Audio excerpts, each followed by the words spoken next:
Hello friends, আমি শুভম নন্দন থেকে দেখে এলাম কিল বিল সোসাইটি। পাবলিক রিয়াকশন আছে আমার চ্যানেলে, যে দর্শকের কি মতামত, দর্শকদের কিরকম লাগছে কিল বিল সোসাইটি, সেই রিয়াকশন আছে আমার চ্যানেলে। চাইলে গিয়ে আপনারা চেক আউট করতে পারেন। এখন এই ভিডিওতে কথা বলবো যে আমার কিরকম লাগলো কিল বিল সোসাইটি। এই ভিডিওতে ডিটেলে আলোচনা করব যে একটা বড় এবং ভালো সিনেমা হেমলক সোসাইটি, তার পরের পার্ট হচ্ছে কিল বিল সোসাইটি। হেমলক সোসাইটির লেভেলটা কি ম্যাচ করতে পারলো না পারলো না, সেই সব কিছু নিয়ে কথা বলবো এই ভিডিওতে। এই মুভিটা ডাইরেক্ট করছে সৃজিত মুখার্জি, কাস্টে আছে পরমদা, কৌশানী এবং আরো অনেকে। এবারের গল্পটা যদি আপনাদেরকে বলি, হেমলক সোসাইটির পর 12 বছর কেটে গেছে। আনন্দকর আর আনন্দকর নেই, সে হয়ে গেছে মৃত্যুঞ্জয় কর, এবং তিনি এখন হেমলক সোসাইটি চালায় না, তিনি এখন চালায় কিল বিল সোসাইটি। যেখানে আগে আনন্দকর লোককে প্রাণ ফিরিয়ে দিত, সে এখন মানুষের প্রাণ কেড়ে নিচ্ছে। মানে সে একজন কন্ট্রাক্ট কিলার। যারা নিজেদেরকে মারতে ভয় পায় তারা নিজেদেরকে মারার কন্ট্রাক্ট আনন্দকরকে বা মৃত্যুঞ্জয় করকে দেয়, সে এসে তাদেরকে মারে। কৌশানীর ক্যারেক্টার, তার লাইফে কিছু একটা প্রবলেম হয়েছে, সে কৌশানীর ক্যারেক্টারটা নিজেকে মারার কন্ট্রাক্ট দিচ্ছে মৃত্যুঞ্জয় করকে। লাস্ট অব্দি মৃত্যুঞ্জয় কর এই কৌশানীর ক্যারেক্টারটাকে মারছে না, কি হচ্ছে এই দুজনের মধ্যে, এই সবকিছু দেখানো হবে এই সিনেমাতে। এবারে পজিটিভ দিক আর নেগেটিভ দিক নিয়ে কথা বলবো। পজিটিভ দিক নিয়ে আগে কথা বলি, কারণ এই সিনেমাটার মধ্যে না বেশ কিছু পজিটিভ দিক আছে। এবং পজিটিভ দিকটা আমি একদম মুভির শুরু থেকে শুরু করব। মুভির শুরু মানে নাম দেখানো, এবং এইখানে যেভাবে নামগুলো দেখানো হয়েছে সেগুলো আউটস্ট্যান্ডিং। ওইখানে ক্রিয়েটিভিটি বেশ ভালো করা হয়েছে। একটা শুটিং হচ্ছে, শুটিং এ কিছু কলাকুশলী কাজ করছে, এবং তারাই এই সিনেমার কলাকুশলী, এবং তাদের নামটা যেভাবে সিনেমা শুরুতে আসে সেটা ইনোভেটিভ, দেখতে ভালো লাগে। আমি কি বললাম হয়তো আপনারা এখন বুঝতে পারলেন না। সিনেমা যখন আপনি সিনেমা হলে যাবেন তখন যখন নামটা দেখাবেন ভালো করে খেয়াল করবেন, সেই জিনিসগুলো কিন্তু এখানে বেশ ভালোভাবে রাখা হয়েছে। যেভাবে নামগুলো দেখায় প্রত্যেকের, মানে যারা যারা কাস্ট অ্যান্ড ক্রুতে আছে, যারা যারা গান গেয়েছে, যারা যারা কাস্টিং আছে, তাদের নামটা যেভাবে দেখায় সেটা ভালো লেগেছে আমার, ইনোভেটিভ লেগেছে। নেক্সট হচ্ছে এই সিনেমাতে কমেডি। এই সিনেমার ফার্স্ট হাফে আউটস্ট্যান্ডিং ওয়ার্ক করে। সিরিয়াসলি বলছি, সৃজিত মুখার্জি নিজেকে মক করেছে, শিবুদাকে মক করেছে, রাজ চক্রবর্তীকে মক করেছে, এবং কি না করেছে কমেডি করতে গিয়ে। হেমলক সোসাইটির যে ভালো ভালো ডায়লগগুলো বা ভালো ভালো মুভমেন্টগুলো সেগুলো এখানে রিক্রিয়েট করেছে কমেডি করে, এবং সেই জায়গাগুলো এত ভালো লাগে।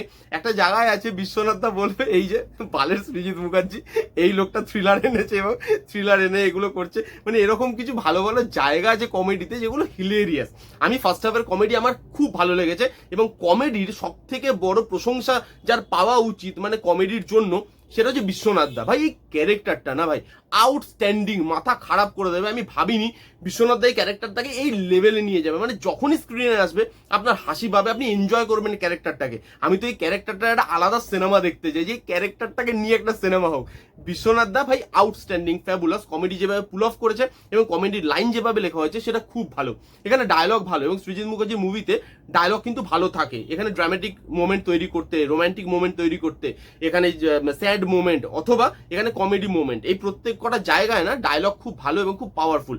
এই মোমেন্টগুলো উঠে আসে ডায়লগের জন্য ভালো করে, এবং সেটা কিন্তু আপনি ফিল করবেন। ডায়লগগুলো বেশ ভালো, আপনাকে মজা দেবে। পারফরমেন্সেস এখানে ভালো। যারা আনন্দকরকে ভালোবেসেছিলেন হেমলক সোসাইটিতে, ওই ক্যারেক্টারটাই আবার ফিরে আসছে মৃত্যুঞ্জয় কর হয়ে, সেই ক্যারেক্টারটাকে আপনার ভালো লাগবে। আবার নতুন করে ভালোবেসে ফেলবেন পরমদাকে। যারা যারা যেই মেয়েরা পরমদার জন্য ফিদা আর কি, তারা আবার নতুন করে পরমদাকে ভালোবাসবে। বিশ্বনাথ এখানে খুব ভালো পারফর্ম করেছে, তুলিকা দিয়ে আছে, সে ভালো পারফর্ম করেছে, এবং বাকি যারা আদার কাস্টে পারফরমেন্সেস যেটা সন্দীপ্তা আছে, তো প্রত্যেকে এখানে ভালো। তাদেরকে যেটুকু জায়গা দেওয়া হয়েছে সেটুকুতে তারা বেশ ভালো করেছে। কৌশানীর কথা আমি পরে আসছি। বাদবাকি পারফরমেন্স আমার কিন্তু বেশ ভালো লেগেছে। বিজিএম এর কাজ মোটামুটি, মানে বিজিএম কিছু জায়গায় সিনেমাটাকে আপলিফ্ট অবশ্যই করছিল, আবার কিছু জায়গায় বিজিএম আমার ড্র্যাগও লাগে। কিছু জায়গায় বিজিএম এর কাজ আরো ভালো হতে পারতো। গানের কথা যদি আলাদা করে বলি, দেখুন আমি এর আগেও রিভিউ করেছি যখন গানগুলো বেরিয়েছিল কিল বিল সোসাইটির। গান কিন্তু আমার কিল বিল সোসাইটির ভালো লাগেনি, দুটো গান ছাড়া। একদম লাস্টে একটা গান আছে রূপন দাস সিধুদার, ওই গানটা বেশ ভালো। এবং দুর্নিবারের একটা গান আছে কাঁধে মাথা রেখে, এরকম কিছু একটা গান। ওই গানটা এই অ্যালবামের সব থেকে ভালো গান, সব থেকে সেরা গান ওই গানটা। ওই গানটাকে যেভাবে প্লেস করা হয় যে মোমেন্টে, ওই মোমেন্টটা দেখতে সত্যিই ভালো লাগে। ওই গানটা যথেষ্ট ভালো। বাকি গানগুলো আমার খুব একটা ভালো লাগেনি। এবং হেমলক সোসাইটির গানের যে লেভেল, সেই লেভেলটা এই অ্যালবামের গানগুলো কোনোভাবেই ম্যাচ করতে পারে না। এবং হেমলক সোসাইটির গান এখনো আমরা মানে আমাদের মনে আছে, এখনো আমরা শুনি, বাট এই গানগুলো হারিয়ে যাবে। এই গানগুলো লোকের যে অনেকদিন মনে থাকবে সেটা কিন্তু নয়। এবং এই সিনেমাতে ফার্স্ট হাফে কিছু মোমেন্ট তৈরি হয়, এবং সেকেন্ড হাফেও কিছু কিছু মোমেন্ট তৈরি হয়, যে মোমেন্টগুলো দেখতে ভালো লাগে। কৌশানী এবং পরমদার মধ্যে একটা দুটো মোমেন্ট এরকম আছে লাস্টের দিকে গিয়ে, সেই মোমেন্টগুলো কিন্তু ভালোভাবে উঠে আসে, এবং সেই মোমেন্টগুলো ভালো লাগে দেখতে। এই ছিল মোটামুটি পজিটিভ দিক।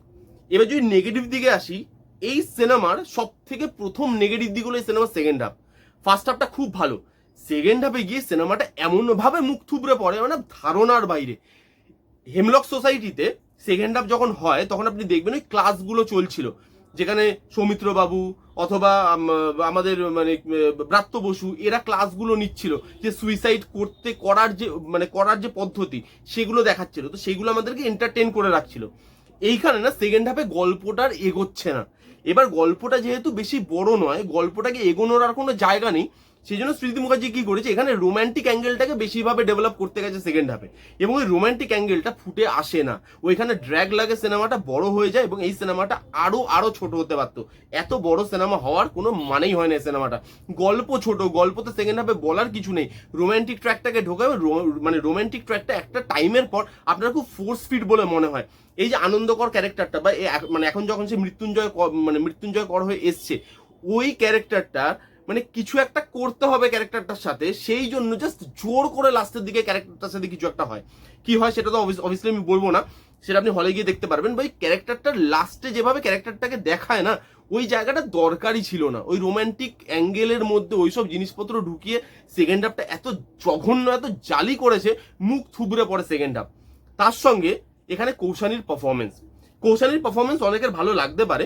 কৌশানীর পারফরমেন্স এই মুভিতেও কিছু জায়গায় ঠিকঠাক, কিন্তু আমার কাছে কৌশানীর পারফরমেন্স খুব অ্যাভারেজ, কারণ এখানে পরমদে এবং কৌশানীর কাঁধের ওপরেই পুরো সিনেমাটা বেসড। এবার আপনি যদি দেখেন বহুরূপীতে কৌশানীর একটা আউটস্ট্যান্ডিং পারফরমেন্স ছিল, এবং আমার কাছে এখনো অব্দি কৌশানীর সেরা পারফরমেন্স বহুরূপী, কারণ এই সিনেমাতে তার পারফরমেন্স খুবই অ্যাভারেজ। কারণ হচ্ছে এখানে না কিছু কিছু এমন জায়গা আছে, dramatic situation, romantic situation, emotional situation, সেখানে না কৌশানীকে দেখে মনে হচ্ছে জোর করে ক্যারেক্টারটা অভিনয় করছে। এখানে ক্যারেক্টারটাকে একটু কমেডি ওয়েতে প্রেজেন্ট করা হয়েছে, এবং সেই জায়গাগুলো মানে দেখুন তার তো একটা বাউন্ডারিজ আছে অ্যাক্টিং এ, সেই বাউন্ডারিজটা যখনই পুশ করা হয়েছে, সৃজিত মুখার্জি বাউন্ডারিজটা যখনই পুশ করেছে, অ্যাক্টিংটা না অ্যাক্টিং লাগছে দেখতে, সেটা না কোনোভাবে জেল করেনি স্ক্রিন প্লের সাথে। সেটা কোনোভাবে মনে হচ্ছে না যে না এই ক্যারেক্টারটা সত্যি যে ঘটনাটা ঘটছে সেটা ফিল করছে, মনে হচ্ছে জোর করে অ্যাক্টিং করছে, জোর করে হাসানোর চেষ্টা করছে, অভিনয় করছে লিটারালি।